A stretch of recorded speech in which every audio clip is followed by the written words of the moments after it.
In Redux portfolio project, I designed an application called Code Confectionery, which enables pastry chefs to create custom layer cakes to incorporate in a bakery menu, and which allows them to propose new flavors for cake layers.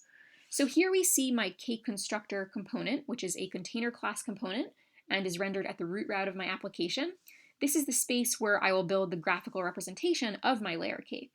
So when the cake constructor component is initially loaded, my load layers asynchronous action creator function, which is made possible by Redux Thunk, returns a function that accepts dispatch as its argument, and I make an async call to fetch layers from my Rails API backend server.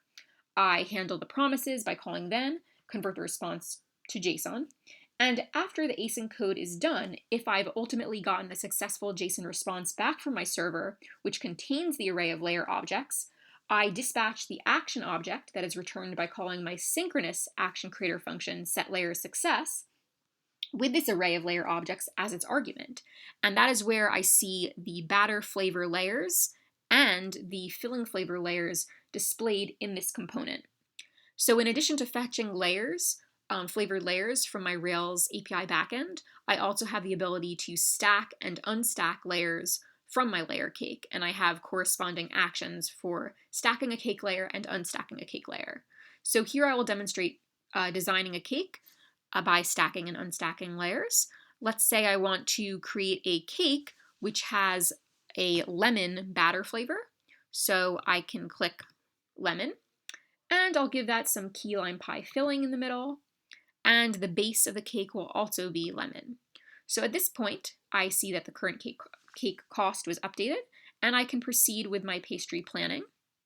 I can preview my pastry part proportions. I see there are 2 layers of lemon and 1 layer of key lime pie filling, and I click continue to proceed to my cake customizer form, where I provide pastry particulars or dessert details to further customize my cake.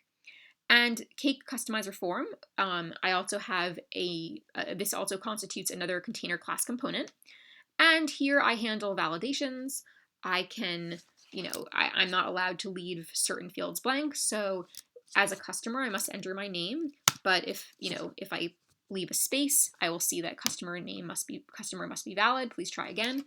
So I can enter my name, Jenna, and I can propose a pastry name for the cake menu. So the pastry I am creating is currently composed of key lime pie filling, flavor, and lemon cake batter. So I will call this citrus cake and describe the flavor combinations that your cake contains.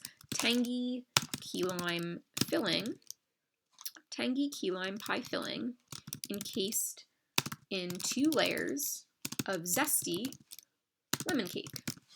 Occasion. Select the occasion that calls for this cake. Well, I am creating this cake just because.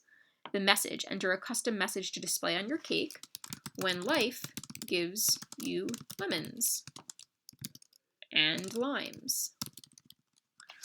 Specify your desired dessert diameter. I want to create a 14-inch cake. Choose an edible garnish for pastry plating and presentation. I will top this cake with some fresh fruit. And toppers. This cake will have some sparklers on top of it. So I click the Propose Pastry Submit button to submit my pastry that I'm designing to be incorporated as part of the dessert menu. And I see that I am now at my route localhost :3000/cakes, which is the cakes menu. And again, for this route, I am sending another fetch request to my Rails API backend using an asynchronous action creator to fetch cakes, all of the cakes that I have previously designed. And cakes menu is a container class component because I want to use the component.mount lifecycle method to call the function within that method to send the fetch request. And while cakes menu itself is a container class component, within my map iteration, I will be rendering a presentational stateless functional component cake menu item for each cake to be displayed within this menu. So here I can see in my cake menu, my citrus cake is displayed with its description, tangy key lime pie filling encased in 2 layers of zesty lemon cake, and its price is displayed with a horizontal rule to create a visual separation between different cakes listed in my menu. Here, of course, there's one cake listed currently.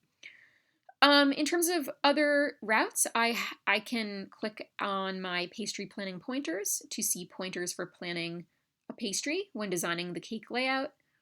I must remember that my pastry should contain at least one layer of cake batter. Multi-layered cakes must contain alternating layers of batter and filling. The topmost and bottommost layers must consist of batter, and I programmed it so that you can only choose,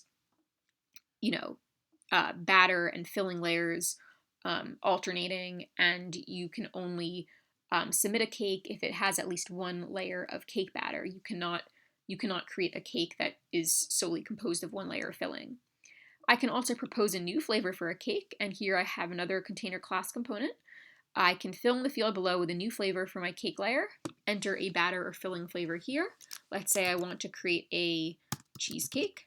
So I want to add the cheesecake flavor, select the type of cake layer that contains this flavor. Well, cheesecake will be a batter pastry part. And then I can submit my flavor. I see that now I'm back in my on my home page where I have my cake constructor component, and I see that cheesecake has been added to the list of available batter flavors, and I can add that to a new cake. And I see that I just clicked on cheesecake, so cheesecake is added to the top of my new layer cake that I'm creating.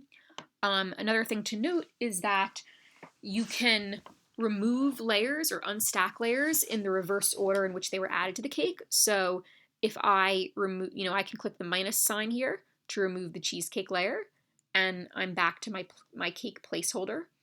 I can create a cake, let's say marble cake, and so I just added marble, and I want to give that some chocolate ganache, filling, pumpkin cake with some raspberry jam, and so on and so forth. And then I can unstack those layers in the reverse order.